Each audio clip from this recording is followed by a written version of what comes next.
Assalamualaikum warahmatullahi wabarakatuh. Oke, kawan pajak, berjumpa lagi di Pam Pajak.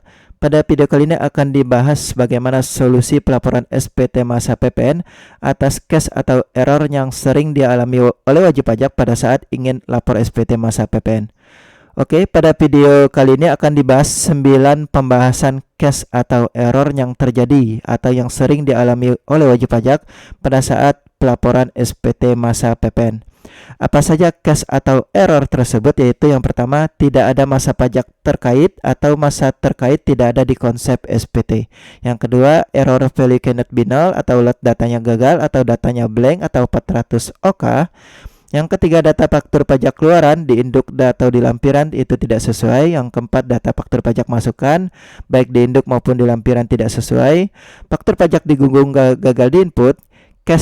Terdapat cash diminta kelengkapan. Yang ketujuh, tidak bisa lanjut saat klik bayar dan lapor. Yang kedelapan, penyedia penandatangan tidak muncul atau incorrect signer dan keterangan lainnya. Oke, untuk lebih jelasnya kita bahas satu persatu atas case atau error yang terjadi pada saat wajib pajak ingin lapor SPT masa PPN.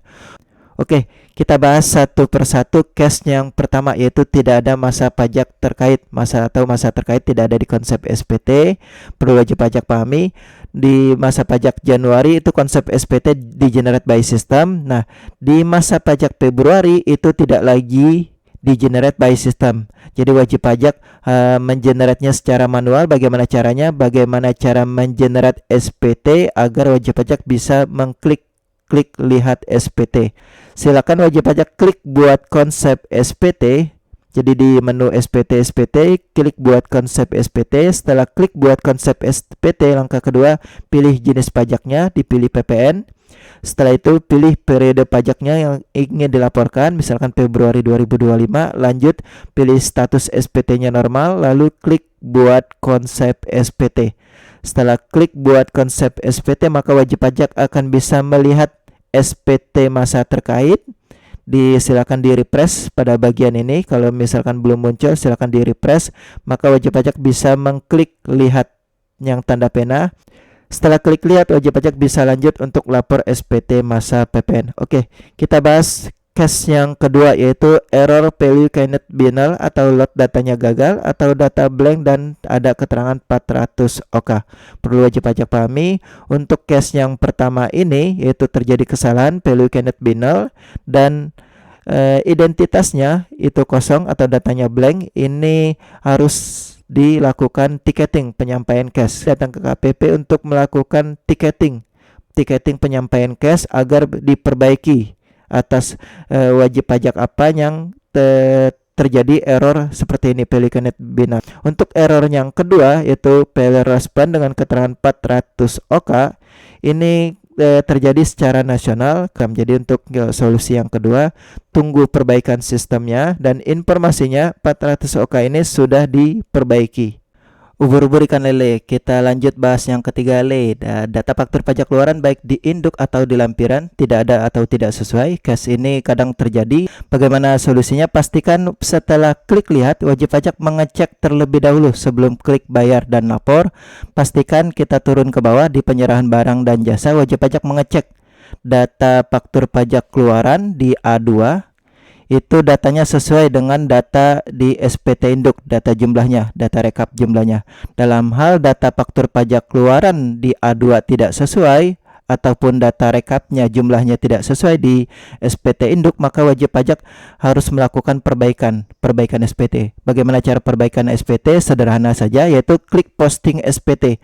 Jadi posting SPT ini SPT-nya akan di-generate ulang atau dibaca ulang untuk menghitung ulang data faktur pajak keluaran termasuk data faktur pajak masukannya. Jadi di sini dalam hal wajib pajak setelah diklik lihat ada keterangan object reference not set, itu biasanya data identitasnya kebaca tapi ada data yang tidak lengkap seperti data faktur pajak keluaran ini. Kita turun ke bawah ataupun bisa dicek di A2.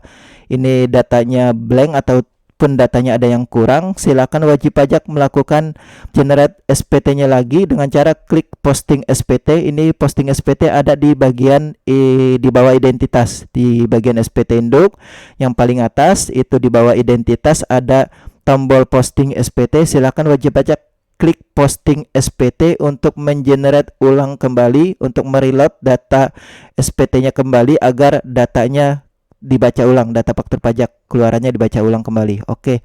Case yang keempat yaitu bagaimana terkait data faktur pajak masukan. Kita turun ke bawah pada perolehan barang dan jasa ataupun pada B2, itu pajak masukannya tidak ada ataupun tidak sesuai jumlahnya. Dalam hal data B2 tidak sesuai ataupun data di rekap perolehan barang dan jasa di SPT Induk itu rekapan jumlah pajak masukannya tidak sesuai, maka wajib pajak lakukan klik posting SPT juga. Jadi posting SPT ini mengenerate atau mereload data SPT-nya untuk membaca ulang data faktur pajak keluaran maupun data faktur pajak masukannya. Sebenarnya ada langkah lain selain posting SPT. Jadi langkah lainnya untuk mensinkronkan data faktur pajak masukan dalam hal setelah klik posting SPT-nya data fakturnya tetap tidak sesuai, silakan dicek kembali di B2. Kalau faktur pajak masukannya tetap tidak sesuai, silakan lakukan langkah yang solusi yang kedua, yaitu sinkron ulang faktur pajak masukannya. Cara mensinkron ulang faktur pajak masukannya, silakan wajib pajak balik lagi ke menu e-faktur pajak masukan, silakan dicentang lalu klik kembali status approve. Setelah diklik kembali status approve, silakan dicentang kembali lalu klik kreditkan faktur. Jadi langkah ini dilakukan dalam hal posting SPT itu tidak memperbaiki data faktur pajak masukan. Jadi pastikan data faktur pajak masukannya sudah dilakukan sinkron ulang faktur pajak masukannya dengan cara di e-faktur pajak masukan dicentang klik kembali status approve, silakan centang kembali lalu klik kreditkan faktur. Jadi ini langkah ini tujuannya untuk mensinkronkan ulang faktur pajak masukan tersebut. Setelah disinkronkan ulang, silakan klik posting SPT kembali dan cek di lampiran B2. Dalam hal lampiran B2 sudah sesuai, maka wajib pajak bisa lanjut ke langkah selanjutnya. Oke, kita bahas case yang kelima, yaitu faktur pajak digunggung gagal di input. Ini untuk wajib pajak yang retail, ini kadang-kadang ingin upload data faktur pajak digunggung tapi errornya bisa berbeda-beda tergantung keterangannya. Ini umumnya karena kesalahan isian data di konverternya.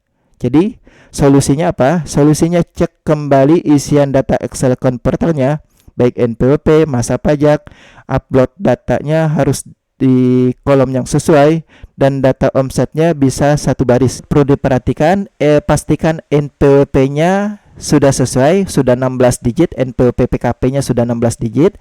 Masa pajaknya diperhatikan, sesuaikan dengan masa pajak SPT, tahun pajaknya juga sama dengan tahun pajak SPT. Pilih transaksinya normal, dan kalau normal itu harus diuploadnya di bagian 1A5.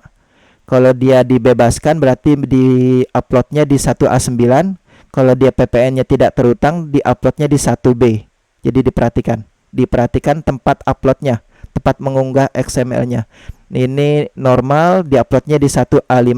Terus pilih NIK, pilih buyer ID number-nya. Buyer ID number-nya diisikan 016 digit. Kalau untuk barang ini bisa A untuk barang, B untuk yang jasa. Tanggal transaksi ini tidak mengikat, tapi sebaiknya disesuaikan dengan masa pajaknya. Februari berarti diisi akhir Februari. Setelah itu tax base isikan omsetnya. Yang lain tinggal menyesuaikan. PPN menyesuaikan. Sudah diisi baru silakan di-convert dan di-upload kembali. Jadi diperhatikan, ini biasanya errornya karena masa pajaknya tidak sesuai atau buyer ID number-nya tidak sesuai, diisi 999.000.999 itu error. Pastikan yang diisi adalah 016 digit dan masa pajaknya sesuai, dan kalau misalkan dia di-uploadnya 1A5 maka transaksi kodenya normal, di-uploadnya di 1A5. Itu diperhatikan. Oke, kita lanjut pembahasan case yang error yang ke-6, yaitu case yang ke-6 itu diminta kelengkapan. Diminta kelengkapan pada bagian paling bawah, itu di atas klik bayar dan lapor, di bagian paling bawah kelengkapan ini ada kolom ini wajib diisi dan diupload PDF-nya. Ini diminta dalam hal pada bagian 2F, itu pada bagian yang tengah, itu bagian 2F. ini kolom ini diisi. Harusnya kosong kecuali kalau ada koreksi pajak masukan, terus PM-nya tersebut didapat sebelum dikukuhkan sebagai PKP, maka ini diisi berapa koreksi PM-nya dan diupload PDF-nya dalam yang diupload itu PDF faktur pajak masukan terkait. Oke, kita lanjut bahasan yang ketujuh. Case yang ketujuh yaitu tidak bisa lanjut saat klik bayar dan lapor. Itu data e-faktur baru ditemukan, terus return not found, SPT tidak ditemukan atau bad request. Solusi yang ketiga, error ketiga ini, silakan klik posting SPT. Nah, perlu diperhatikan untuk error permission 99 ini errornya karena role access yang bersangkutan itu tidak berhak. Kalau role access yang bersangkutan tidak berhak, pastikan wajib pajak mengecek kembali, pastikan loginnya menggunakan login akun PIC, baru diubah role access badan. Dalam hal sudah dipastikan sudah login PIC masih tetap error, silakan wajib pajak melakukan sinkron ulang pihak terkait PIC. Yaitu di akun badannya, silakan di akun badannya di menu informasi umum di pihak terkait itu dihapus dulu atau diedit terus dihapus data nicknya terus diinput lagi. Setelah diinput lagi dan disimpan, itu akan dilakukan sinkron ulang by system. Oke, kita lanjut bahasan yang ke-8 yaitu penyedia penandatangan tidak muncul atau incorrect signer.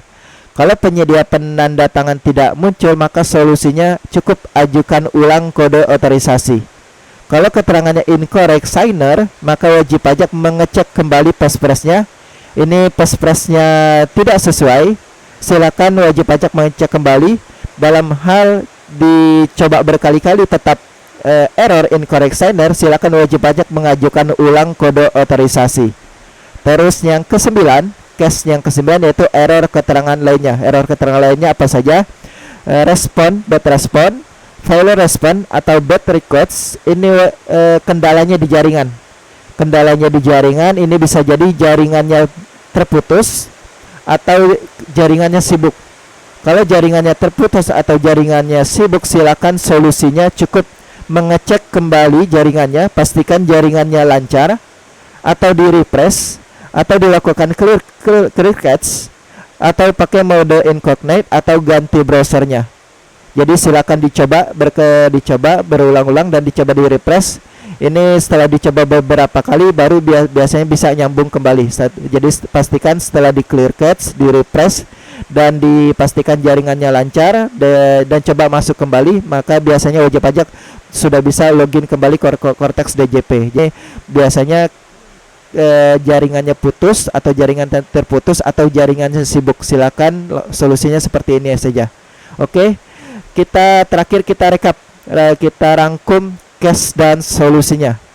Tidak ada masa pajak terkait, silakan klik buat konsep SPT. Untuk error Keteli cannot be null, silakan dilakukan ticketing. Untuk data faktur pajak keluaran tidak sesuai, data faktur pajak masukan tidak sesuai, dan tidak bisa lanjut klik bayar dan lapor, silakan klik posting SPT. Untuk faktur pajak digunggu, silakan cek isian Excel converternya. Untuk case yang diminta kelengkapan, silakan pastikan 2 app ini diisikan 0. Dalam hal tidak ada koreksi PM, silakan kolom 2 app diisikan 0. Nah, kalau yang ke-8 penyedia penandatangan tidak muncul, silakan ajukan ulang kode otorisasi. Yang terakhir, cek jaringan, ganti browser atau di clear cache. Jadi ini rangkuman case atau solusinya agar wajib pajak paham bagaimana cara menyelesaikan case-case yang terjadi pada saat wajib pajak ingin lapor SPT masa PPN. Oke, demikian, semoga video ini bermanfaat. Jangan lupa subscribe. Assalamualaikum warahmatullahi wabarakatuh.